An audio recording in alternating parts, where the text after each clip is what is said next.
কাজের চাপে কি জীবন অতিষ্ঠ হয়ে উঠেছে? শহরের কোলাহল ছেড়ে দূরে কোথাও যেতে ইচ্ছে করছে? চলুন চলে যাই চন্দ্রগিরি পাহাড়ের অপার সৌন্দর্যের খোঁজে।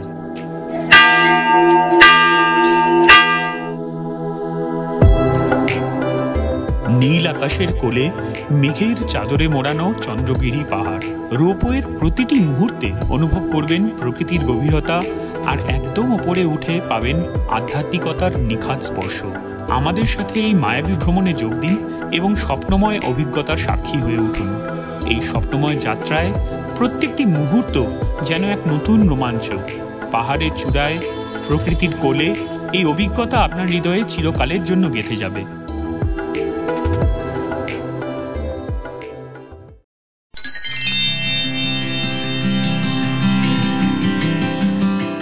আজ আমরা থামেল থেকে চন্দ্রগিরি হিলটপের পথে যাত্রা শুরু করলাম। আমাদের হোটেল থেকে প্রায় 1.5 ঘন্টার পথ। আমরা রিটার্ন জার্নির জন্য ক্যাব বুক করে নিয়েছিলাম। ক্যাবের দাদা নেপালি মানুষ, ভীষণ ভালো মানুষ।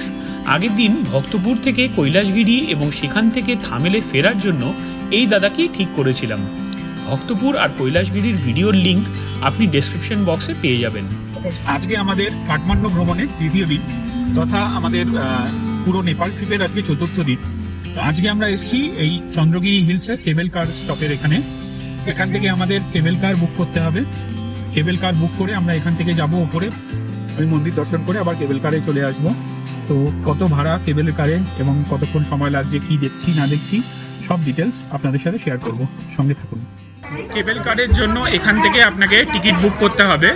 পার টিকিট নেপালি 1320 করে।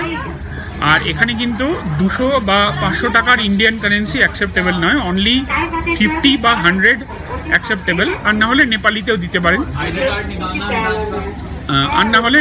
দিতে পারেন, কোনো অসুবিধা নেই। আর এখান থেকে আপনাকে কেবল কারের ওখানে যেতে হবে ওপরে। এখান দিয়ে সিঁড়ি দিয়ে, এই যে সিঁড়ি দিয়ে রাস্তা আছে, এইখান দিয়ে কেবল কারের ওখানে যেতে হবে।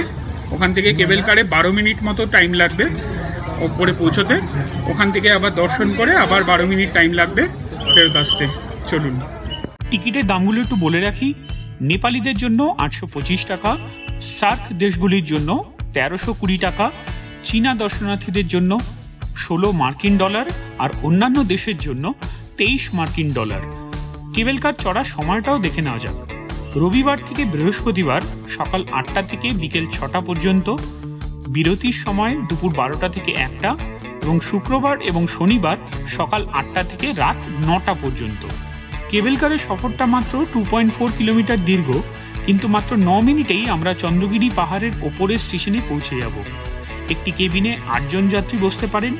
এখানে এটি জরুরি কথা বলে রাখি যে 3 ফুটের বেশি উঁচু কোনো বাচ্চার জন্যও কিন্তু টিকিট লাগবে।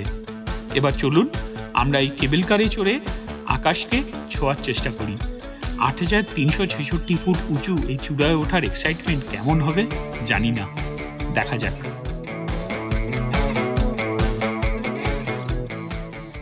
আমি একটা কথা বলবো, চন্দ্রগিরিতে আসলে কিন্তু আপনারা গাড়িটা বুক করে আসুন।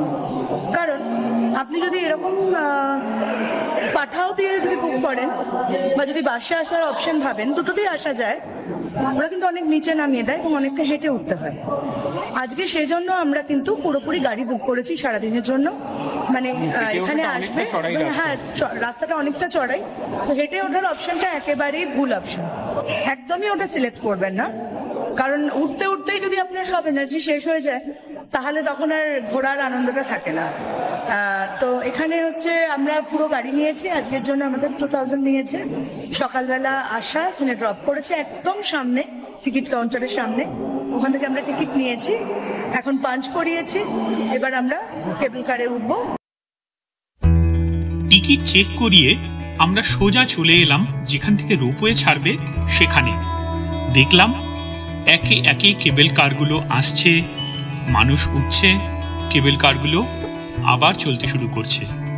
এমন অজানা, রোম্যান্টিক, নৈসর্গিক সৌন্দর্যকে দু চোখের ক্যামেরায় বন্দি করতে মনের মধ্যে চলছে অ্যাড্রিনালিন রাশ।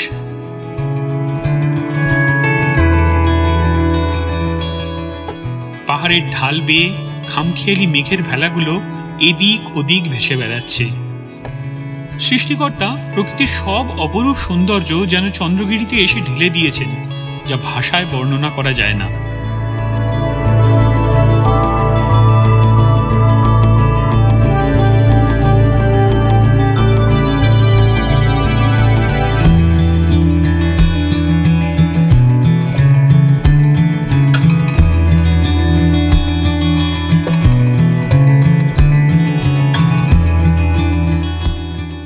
মন্থর গতিতে আমাদের কেবল কার ধীরে ধীরে মাটির থেকে উচ্চতা বাড়াচ্ছে। সব মিলিয়ে চীনা জীবন যেন হঠাৎই অচেনা।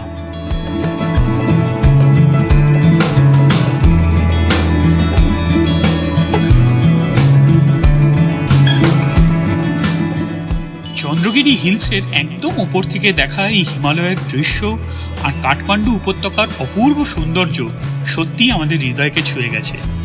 চন্দ্রগিরি হিলস নেপালের অন্যতম প্রিয় একদিনের ভ্রমণ গন্তব্য। এটি একটি জনপ্রিয় হাইকিং স্পটও বটে।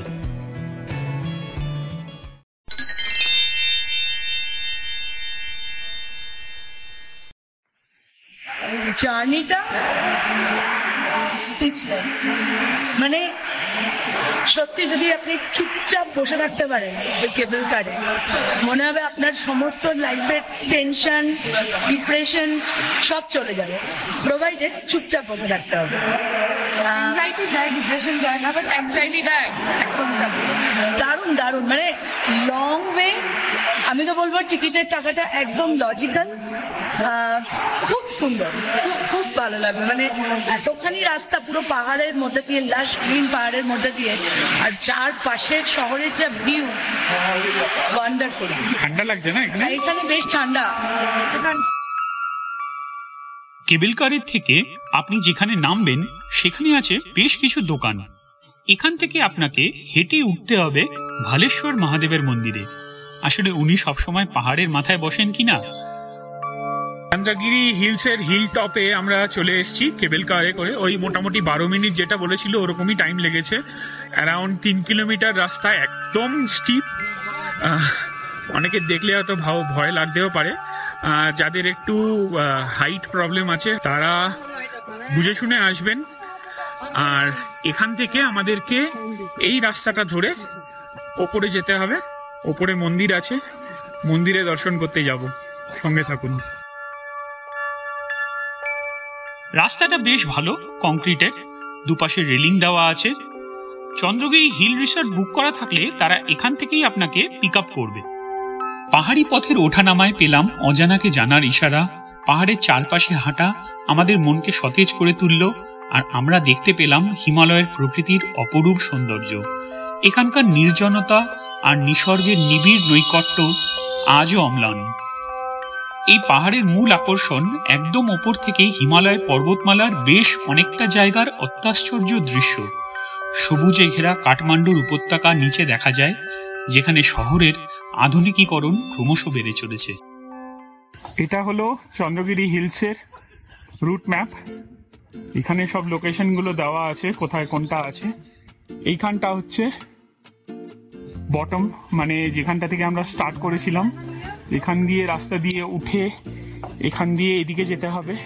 টপ স্টেশনে এখন আমরা এসছি। আচ্ছা, এরপরে যেতে হবে ভালেশ্বর টেম্পল। সেখান থেকে আরেকটু ওপরে ভিউ টাওয়ার, এবং তার উপরে আছে কনফারেন্স হল। তো এই জায়গাগুলো করা যাবে। মাঝে মাঝে অনেকগুলো জায়গাতেই আপনি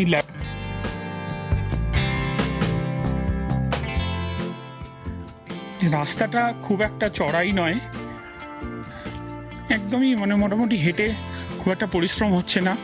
আর ওয়েদারটা যেহেতু ঠান্ডা আছে সেহেতু ঘামও সেরকমভাবে কিছু হচ্ছে না, কমফোর্টেবল, অতটাও কিছু চড়াই নেই। চলুন যাওয়া যাক। তবে আজকে যা মেঘলা ওয়েদার হয়ে আছে, মনে হচ্ছে না দর্শন পাবো, একদমই মেঘে ঢাকা।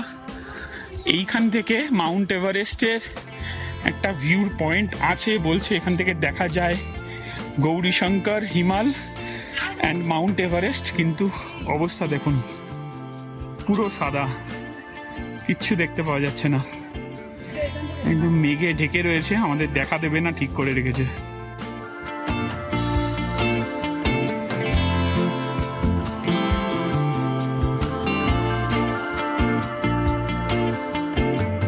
চন্দ্রগিরি হিলের হিলটপে রিসর্ট আছে, তো যারা এখানে এসে থাকতে চান তারা থাকতে পারেন। আপনাদেরকে এই রোপওয়ে করে আসতে হবে এবং রোপওয়ের পরে আপনাদের যে লাগেজ টাগেজ থাকবে সেগুলো এরা গাড়ি করে নিয়ে এসে তুলে দেওয়ার ব্যবস্থা করে দেবে। তো এখন আমরা যাচ্ছি ভিউ টাওয়ারের ওদিকে, দেখা যাক কিছু ভিউ যদি পাওয়া যায়, সেই আশাতেই আসা, দেখা যাক, লেটস সি হোয়াট হ্যাপেন্স। চলো। আমাদের দেশে মানত পুরো করার জন্য আমরা সুতো বাঁধি, তবে বেশ কিছু জায়গা আছে যেখানে এরোপ্লেনও দেয়, এরকম অনেক কিছু আছে। নেপালে কিন্তু আমি ফার্স্ট টাইম দেখলাম, এটা আমার দারুণ লাগলো, তালা। হয়তো যে যার কোনো একটা মনের আশা টাশা নিয়ে নাম লিখে, এই যে নাম লিখে তালা আটকে দিয়ে গেছে। হোপফুলি হয়তো না পুরো হলে, মানত পুরো হলে এসে হয়তো সেই তালা আবার খুলে নিয়ে যাবে। বিশ্বাসে মিলায় বস্তু।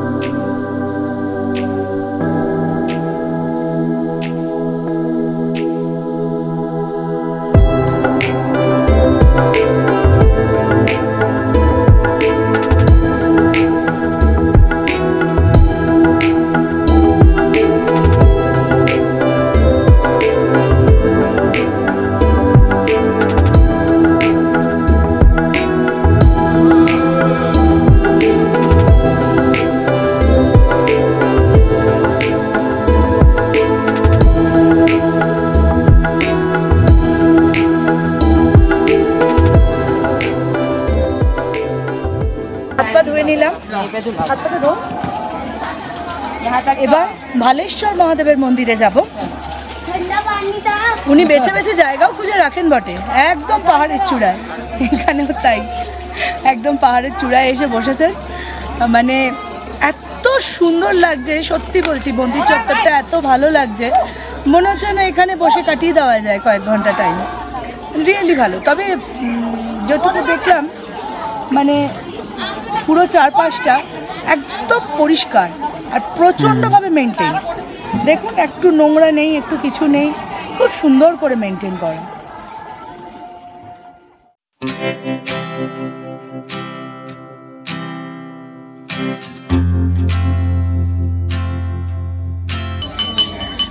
মনে হচ্ছে এখানেই বসে থাকি, কিরকম ফিল গুড লাগছে। বসো, মানে এত সুন্দর লাগছে চারপাশটা, মন্দিরটা এত মানে সুন্দর, চারপাশে একটা ধূপের গন্ধ, মানে ভোলেনাথজির ভজন চলছে, অসাধারণ। এখানে এসে কিন্তু সত্যি অসাধারণ লাগছে, একটা খুব পিসফুল এনভায়রনমেন্ট এখানে। এখানকার অ্যাম্বিয়েন্সটা সত্যি খুব শান্তির, এবং এই জন্যেই হয়তো এখানে এত পায়রা, যারা শান্তির দূত। সামনে একটা বড় ঘন্টা আছে, সেটা ভক্তরা এসে বাজাচ্ছেন, বিশাল বড় ঘন্টা।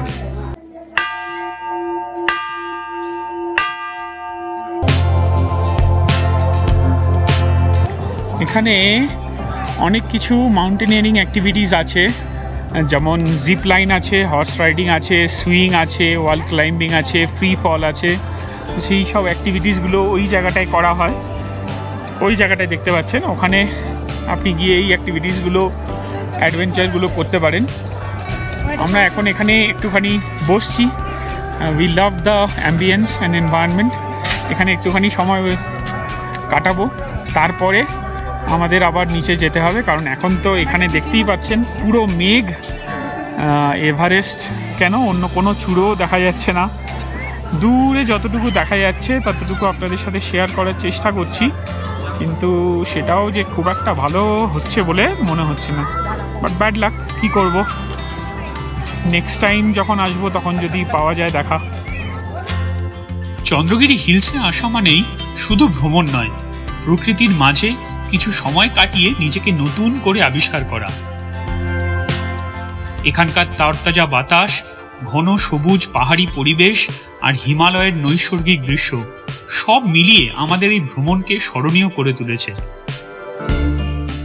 এটা ঠিক যে কাঠমান্ডুতে আজ আমাদের শেষ দিন, কিন্তু মজা এখানেই শেষ নয়।